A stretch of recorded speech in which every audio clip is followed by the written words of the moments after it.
Bill Duke directs Not Easily Broken, starring Morris Chestnut and Taraji P. Henson as a married couple in Los Angeles whose marriage is going through a lot of stress and strain.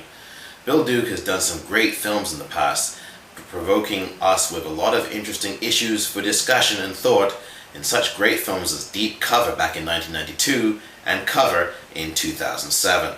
Here in Not Easily Broken, however, he goes a little askance with the opportunity to present the same kinds of interesting themes and issues in this film about marriage and spirituality based on T.D. Jakes' book, Not Easily Broken.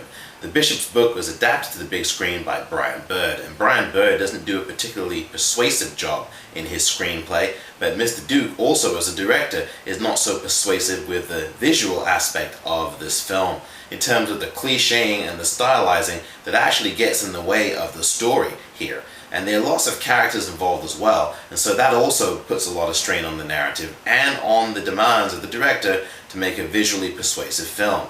He fails here, and he fails because it seems as if the material might be a little bit more difficult for him to convey cinematically in terms of getting the issues of spirituality right. Credit Mr. Duke for one thing though, he introduces those themes through the screenplay and tries to play with them enough on film, but it's not quite enough.